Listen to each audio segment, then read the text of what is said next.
बिस्मिल्लाहिर्रहमानिर्रहीम। खाल्क़ अर्ज़ व समा के इज़्ज़त और अज़मत वाले नाम से अपनी बात का आगाज़ करना चाहता हूँ, जिसके कब्ज़ा कुदरत में हम सब की जान है। करोड़ों दुरूद व सलाम हुज़ूर सरवर कायनात की ज़ात अक़दस पर, जो वजाए तख्लीक़ कायनात हैं। नाज़रीन, इस्लामाबाद टुडे के डिजिटल चैनल से मैं हूँ आपका होस्ट सिद्धार्थ शौकत महमूद, एक खुशी व्लॉग के साथ आपकी खिदमत में हाज़िर हूँ।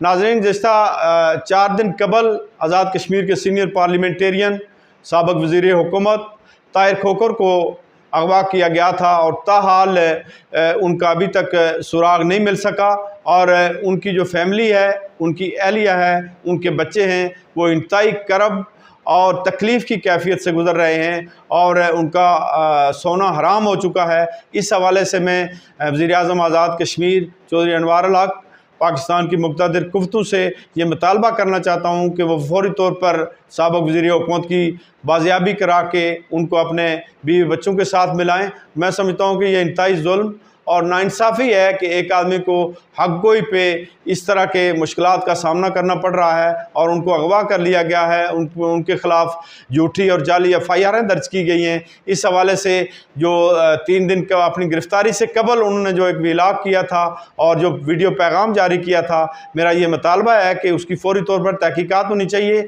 और जो उन्होंने एक ख़त लिखा है पाक आर्मी को और एडजुटेंट जनरल को उन्होंने जो ख़त लिखा है, उसकी भी फ़ौरी तौर पर तहकीकात होनी चाहिए और जो भी करप्शन और बदनवानी में मुलव्वस लोग हैं उनके ख़िलाफ़ कार्रवाई होनी चाहिए और फ़ौरी तौर पर साबिक़ वज़ीर हुकूमत ताहिर खोखर साहब को जो है वो फ़ौरी तौर पर रहा करना चाहिए, ताकि उनके जो बीवी बच्चे हैं वो उस कर्ब की कैफियत से निकल सकें। और अगर इस स्टेट के अंदर इस तरह की कार्रवाइयाँ जारी रही तो मैं समझता हूँ कि ये बनाना रिपब्लिक बन जाएगी। तो इसलिए मेरी ये गुजारिश होगी आज़ाद जम्मू कश्मीर कानून साज असम्बली के स्पीकर जनाब चौधरी लतीफ़ अकबर साहब से भी कि वो कस्टोडियन ऑफ दी हाउस हैं और ताहिर खोखर साहब इस ऐवान के 3 दफ़ा मेंबर रह चुके हैं और 3 दफ़ा वो आज़ाद कश्मीर के वज़ीर भी रह चुके हैं और इस हवाले से इस ऐवान को भी उसका नोटिस लेना चाहिए और तमाम पार्लियामेंटेरियन को इस वाक़ये की मज़म्मत करनी चाहिए। इस वक्त तक इतना ही। अपने होस्ट सिद्धार्थ शौकत महमूद को दीजिए इजाज़त। अल्लाह निगहबान।